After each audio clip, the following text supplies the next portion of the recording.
Привет, друзья! Спасибо, что вы заглянули на мой канал. Меня по-прежнему зовут Юля, мне 53, и я переезжаю в Испанию. Здесь, на своем канале, я рассказываю свою историю миграции и жизни женщины за 50, у которой впереди, я надеюсь, много всего интересного. А сегодня я прощаюсь с Москвой, с городом, который меня сделал. Страшно подумать, но в Москве я прожила целых 37 лет. А я не коренная москвичка, я типичная лимита, та самая лимита, которая была воспета в любимых нами фильмах «Москва слезам не верит» и «Карнавал». И моя история завоевания Москвы не менее интересная, захватывающая, интригующая, а порой даже очень смешная. Кем я только не работала в Москве, чтобы здесь остаться. Я продавала овощи и фрукты, я присматривала за старенькой бабушкой. И даже был период, когда я работала ассистенткой дрессировщика медведей. В Москве за эти 37 лет я прошла путь от фактически бомжа до руководителя проектов на федеральных каналах и предпринимателя к своей компании, которая выпускает фильмы для спутниковых каналов. Сегодня я решила прогуляться по самым памятным московским местам и вспомнить, как все это было.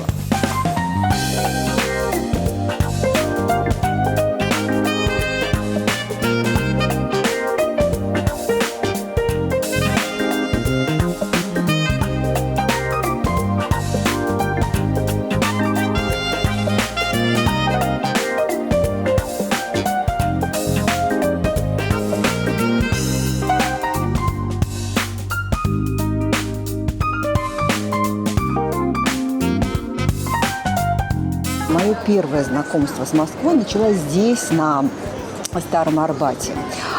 Сразу после школы я уломала маму, спасибо ей большое, чтобы она отвезла меня в Москву и чтобы я здесь стала артисткой. Я мечтала поступить в театральное училище или в театральный институт. И наша знакомая, у которой мы остановились в Москве, первым делом привела нас на Старый Арбат. Ну, ребята, в общем, это был культурный шок, потому что для девочки, которая 17 лет жила среди облупленных серых хрущевок, это на Сахалине у нас такая архитектура, в городе, где был один музей и один театр, и вдруг я попала в место, где вообще все пронизано какой-то культурной, такой андеграундовской жизнью. И здесь читали стихи, играли музыканты, художники рисовали картины, фотографы что-то там фотографировали. В общем, была такая крутая, интересная, необычная движуха. И я поняла, что Москва – это мой город. Это была любовь с первого взгляда. Но, к сожалению, Москва не сразу мне ответила взаимностью.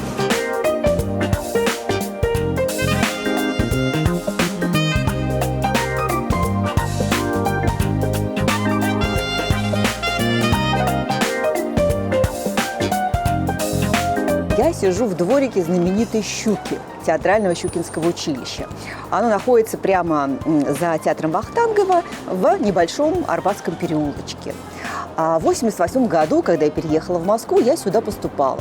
А еще я поступала в Щепкинское училище и в ГИТИС. Они все находятся неподалеку и даже получили название «Театральный треугольник», потому что все абитуриенты, которые поступали в эти училища, они ходили по этому треугольнику, поступали везде. Первый тур, второй тур, третий. И если ты счастливчик, то ты куда-нибудь и поступишь. Я не оказалась в числе счастливчиков, я никуда не поступила. И тогда у меня встал вопрос, как остаться в Москве. Тогда единственным способом остаться в столице было, либо выйти замуж, у меня тогда ничего на этот счет не светило, либо идти работать по лимиту. Выбор работ был небольшой, либо ты продавец овощей и фруктов, либо ты так называемый кулинар рыбных изделий. Это женщины в таких резиновых сапогах и в резиновых перчатках, которые в воде разделывают рыбу, и маляр. Я выбрала продавца. Торговала на улице огурцами, помидорами и иногда фруктами какими-то, яблоками. Потом я много раз меняла работу, работала за угол, ухаживая, присматривая за бабушкой. продолжала иногда время от времени торговать овощами и фруктами, но впереди меня ожидала самая необычная работа. Я стала ассистентом дрессировщика медведей. Но самое интересное, что эти медведи жили на 15-м этаже московской многоэтажки.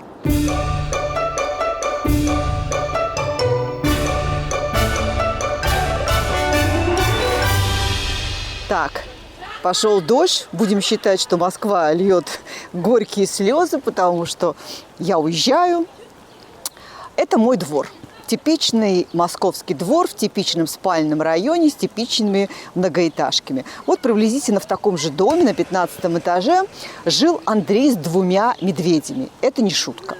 А Андрей считал себя и называл себя дрессировщиком. Но на самом деле он был дрессировщиком-любителем. Он какое-то время работал ассистентом дрессировщика медведей в цирке на Воробьевых горах, потом поссорился и решил открыть собственный бизнес. Это были, получается, где-то начало 90-х годов. И он забирает из цирка 2 бракованных медведей, Майкла и Ваню. У Майкла было бельмо на глазу, Ваня не поддавался дрессировке. И поселяет их в своей 3-комнатной квартире. В одной комнате жил Андрей с медведями, в другой комнате жила его дочь. Она была артисткой кабаре и тоже выступала с животными. В ее комнате жило 2 питона, а в 3-й комнате жила бабушка, которая, по-моему, много-много лет стояла в очереди на квартиру и мечтала, наконец, зажить как человек. И, как вы понимаете, она жутко ненавидела медведей, Андрея, змей и даже собственную внучку временами. Вот, и Андрей дал объявление в газету о том, что ему нужен помощник по хозяйству, так он это называл, и за это он предоставляет крышу над головой и еду. Ну, у меня была тогда отчаянная ситуация, мне нужно было где-то жить, и я согласилась.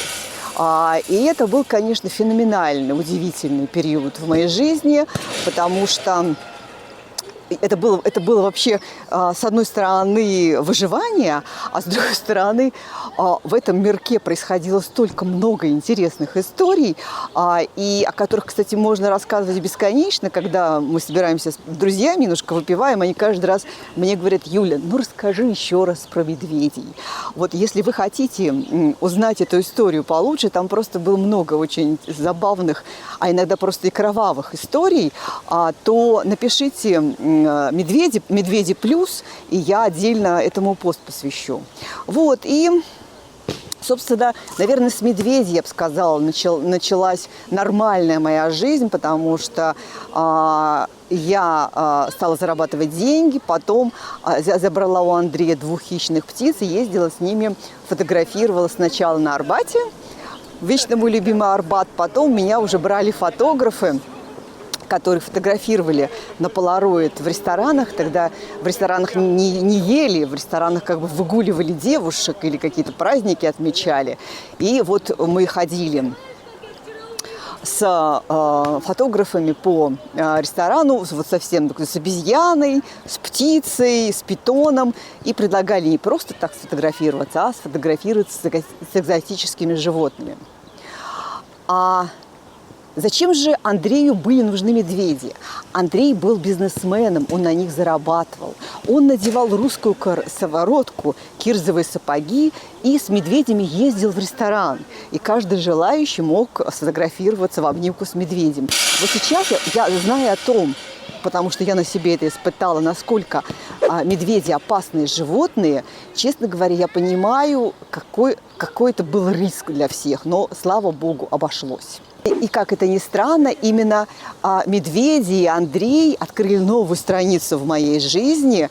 Эта страница была связана с журналистикой, с тележурналистикой.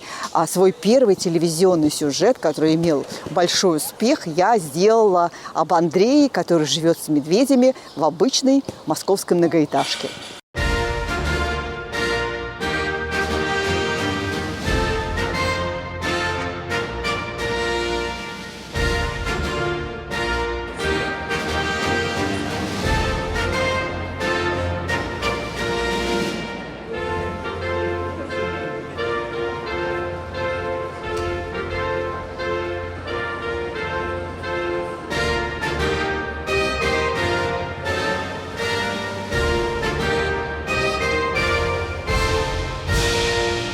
Вот сейчас, как бы с высоты прожитых лет, я понимаю, что это была вообще совершенно немыслимая авантюра. Поступать в первый вуз страны спустя 5 лет окончания школы, причем школы на далеком Сахалине, где уровень образования был не самый высокий, а без долгой подготовки, без репетиторов, там, без годовых занятий, подготовительных курсов и т.д. и т.п. В общем, это было еще той авантюрой, но я на нее рискнула. Сначала, раньше, я не знаю, есть такая возможность сейчас или нет, раньше можно было сдать такой проверочный экзамен в апреле. Я решила попробовать, думаю, какие у меня знания. И в апреле я сдала экзамены на факультет журналистики и получила, я помню, 3 по сочинению, 2 по английскому. И вот это для меня стало таким, ой, такой ветер, сейчас я немножечко поправлю, это стало для меня таким волшебным пинком.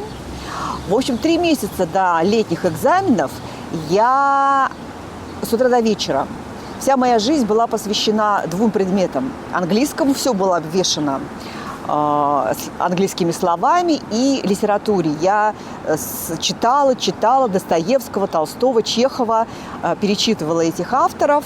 И когда я поступала летом, то я получила 4 по сочинению и 5, ребята, 5 по английскому. Вот тогда я, конечно, сама себе удивилась. И тогда, кстати, я поняла, что нет ничего невозможного. Дорогу осилит идущий и смелый, и немного безрассудный человек. И вот здесь, в этом дворе, в этом здании, в моем альма-матер, началась новая веха моей жизни, журналистская.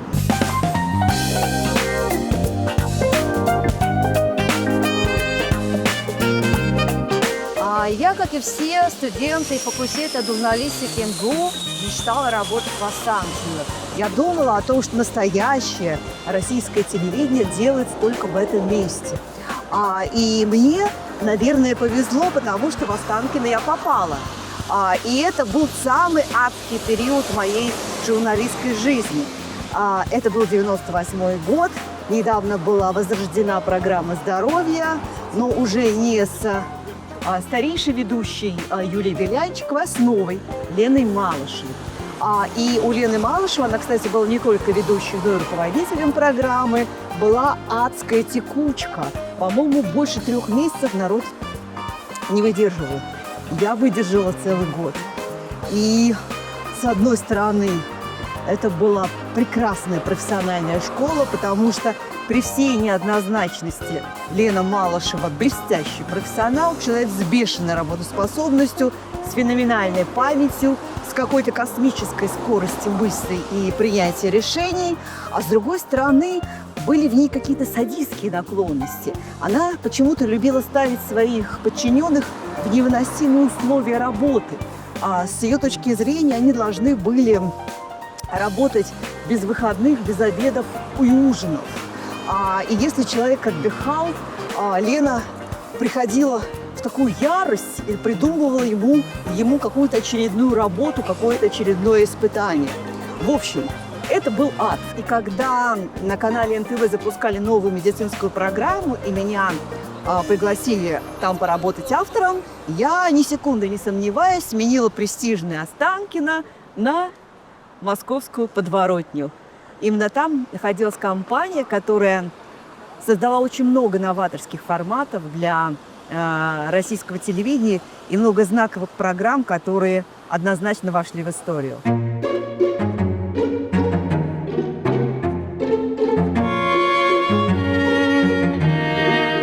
Вот он, мой любимый московский дворик, моя любимая московская подворотня. Именно здесь снимала офис компании «Дикси», которая делала для канала НТВ программу «Без рецепта». Это была медицинская программа, она была совершенно новаторская, ничего подобного на телевидении еще не было, никакой академичности, никакой скукотищи. Ведущий был большой, циничный, бывший одессит, кардиохирург доктор Брандт, который мог матюкнуться, ну, правда, за кадром. Все это мы запикивали. Все время травил анекдоты, все время потрунивал над гостями. И часто мы делали большие паузы в записи, потому что наступал такой ржач. Гости падали под стол от смеха, и нам приходилось всей съемочной группы приходить в себя. У нашего Бранда был соведущий, мультяшный Брандик, с которым он постоянно вступал в какие-то дискуссии. Было много звезд, которые впервые начали рассказывать о своих болезнях и недомоганиях.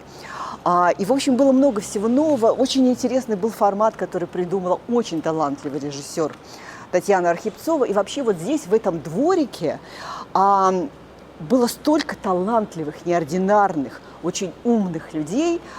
Сюда приходили монтировать свои фильмы режиссер Урсуляк и Василий Пичул. Здесь часто бывали и Парфенов, Киселев, Сорокина, потому что телекомпания «Дикси», которая здесь находилась, она делала очень много проектов с участием этих телезвезд. Часто забегал Сергей Безруков, вечно спешащий, вечно не успевающий, потому что он озвучивал очень известный знаковый телепроект для НТВ. О нем я расскажу чуть позже. Сейчас здесь находится другой офис, вот какой-то лакшери-хотель открыли, сама телекомпания «Дикси» переехала по другому адресу, и мы сейчас туда сходим.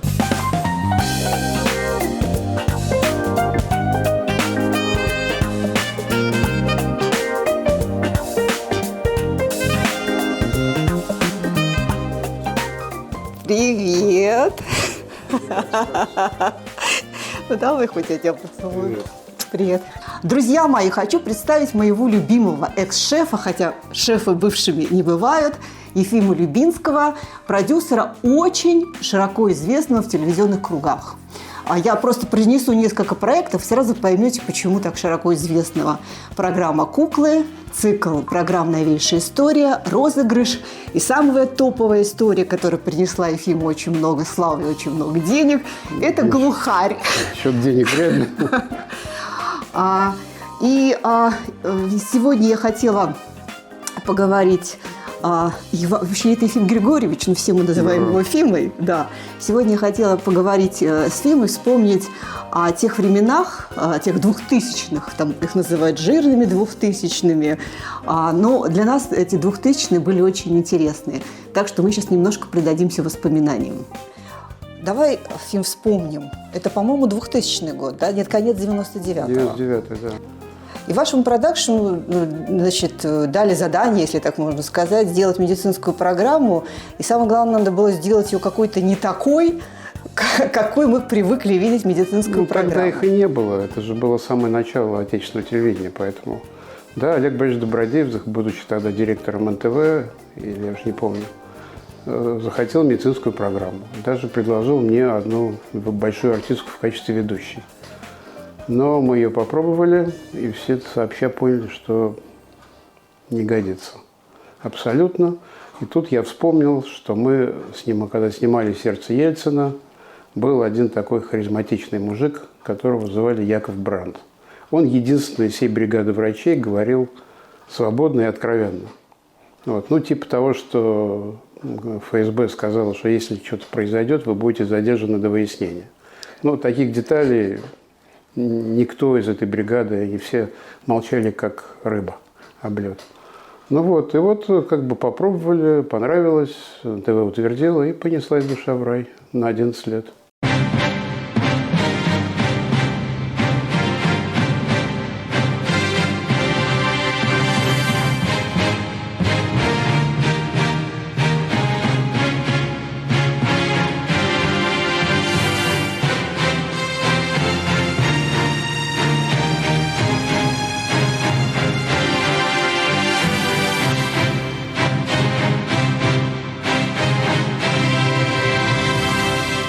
Это те 4 близнецов, так сильно орут, которые сегодня родились? Нет, это их отец. Здравствуйте. В эфире программа «Без рецепта», и я ее ведущий, доктор Бранд. Существуют различные методы, как в народе принято говорить, очищения печени. А существует такой дюбаш, растительным маслом с лимоном. Это надо выпить энное количество вот этой вот гадости, растительного масла с лимоном, потом лечь на бочок, ждать полчаса, потом еще грелочку. Ну, и потом тебя начинает тошнить, по-видимому, Да. и, в общем... И диарея развивается. Да, и вообще... понос, и все хорошо. К сожалению, очень часто бывает, когда заболевание печени диагностируется уже в расцвете, когда оно запущено. Ой, Бывает прости меня, нередко, Господи, бывает прости. нередко и такое. Дорогие друзья, добавить практически нечего. Ешьте, пейте, гуляйте, любите друг друга. Хочу сказать, что все-таки мы создали какой-то очень самобытный продукт. Может быть, благодаря доктору Бранду, может, благодаря Тане Архипцовой. То есть вот сайт, все-таки она была необычная для... Ну да, ну потому что как бы все были молодые, и у всех горели глаза. Потому что такого продукта как бы, ну, еще не было. Вот НТВ был молодой канал, который, ну, сколько там ему было лет-то, господи, 6-7 на тот момент. Все только было в развитии. Вот, и НТВ-то было на подъеме. Вот, поэтому у всех горели глаза, была жуткая энергетика, и она давала возможность что-то делать. Скажи мне про этот дворик. Я просто помню, Дикси звучало, попадаешь в дворик наш, который на Китай-городе, думаешь, что это такое? Он такой, это такой, знаете, как дети, как Макаренко, я помню, дети подземелья. Там, да, был смешной случай с этим офисом. Еще когда в самом начале, в 92 году, мы же как бы, ну, с Сашей Левиным вдвоем, да, и, ну, как бы еще никого не было, еще так вот, зима, что-то я приезжаю туда днем, по-моему, даже выходной день, что-то надо было, и труба капает. Я взял, закрыл эту холодную воду, чтобы она не капала, ну, не текла. Через какое-то количество времени звонит Саша, говорит, ты что наделал? Я говорю, что наделал? Ничего, воду закрыл. Говорит, ты перекрыл холодную воду, там какой-то полковник на втором этаже в ванне был весь в мыле. Но я хочу сказать, у тебя какое-то удивительное свойство, помимо других свойств, ты умеешь собирать очень талантливых людей.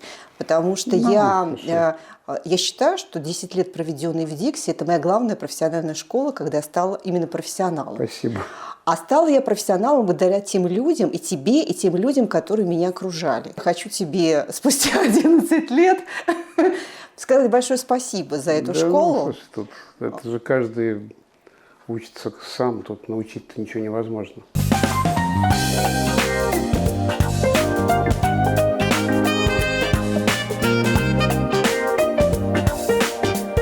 Спустя 10 лет после первой московской подворотни в моей жизни появилась вторая московская подворотня. Находилась она недалеко от Сухаревской площади. Вот там, за знаменитым Склифом, он у меня сейчас за спиной, тоже в таком маленьком двухэтажном дореволюционном здании.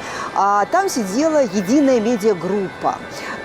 Этот видеопродакшн, по крайней мере, его название мало что говорит широкому зрителю, но зато его проекты очень известны. Канал «Наука», канал «Моя планета», огромное количество документальных фильмов. Все это дело рук очень талантливых, очень креативных людей, которые работали в медиагруппе. И мне тоже посчастливилось там работать. Меня, как вы понимаете, пригласили опять на запуск нового медицинского проекта, на этот раз для канала «Россия-24».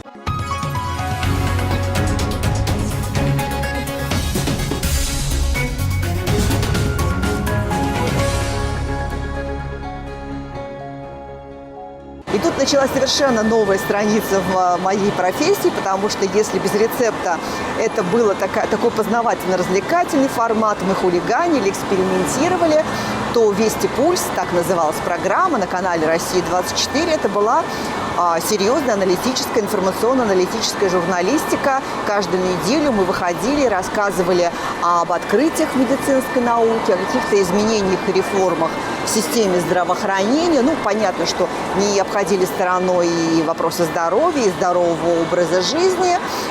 И, в общем, я стала серьезным. Нет, я даже стала, я параллельно делала экспериментальный формат на НТВ и информационно-аналитический на России-24. Это, кстати, был еще тот челлендж.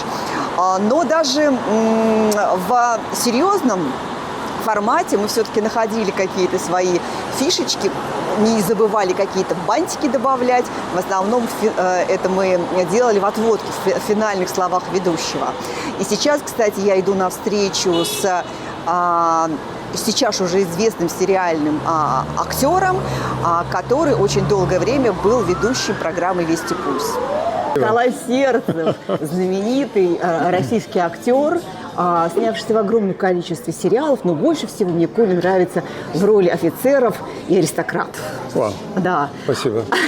И, наверное, благодаря вот этой породистой, интеллигентской внешности Коля когда-то прошел кастинг на ведущего программы «Пульс». Алла Пугачева и Максим Галкин стали родителями. Девочку Елизавету и мальчика Гарри выносила суррогатная мать, но биологические родители детей Максим и Алла.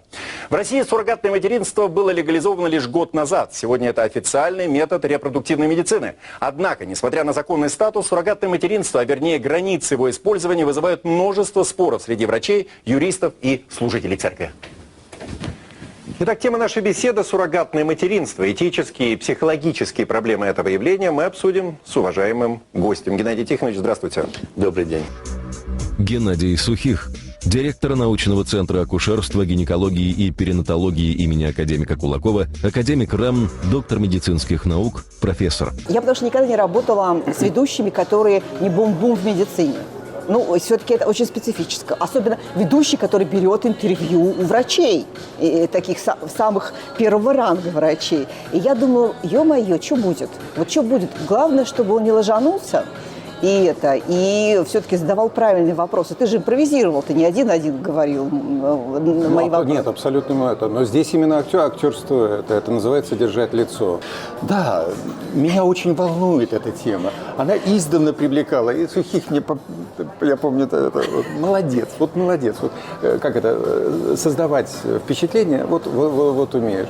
Многие специалисты выражают, в общем-то, тревогу и опасения за то, что женщине, перенесшей или выполнившей услуги так называемой суррогатной матери, потом будет психологически очень тяжело. Все-таки это не шутка, 9 месяцев проносить под сердцем практически своего ребенка. Семейный кодекс, который был выпущен раньше, до нового закона о здравоохранении, он регулирует эти отношения таким образом, что суррогатная мать может не разрешить, как крайняя ситуация, записать этого ребенка и отдать фактически этого ребенка генетическим родителям. На самом деле мне очень понравилось интервью с министром.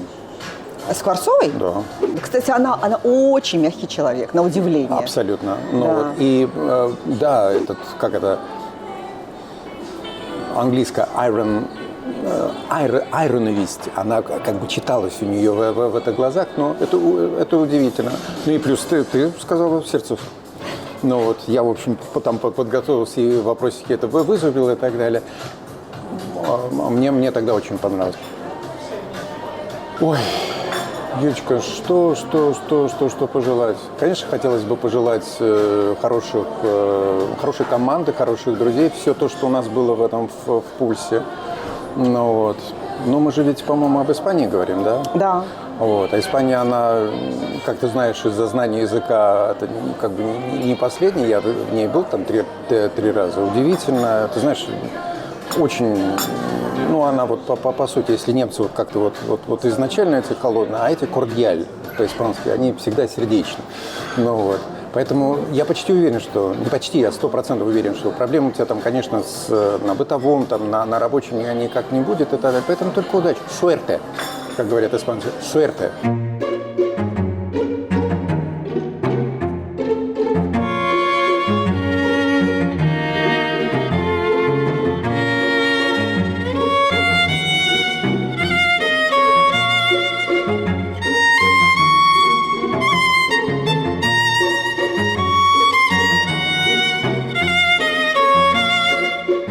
Закончилось мое прощальное путешествие по Москве.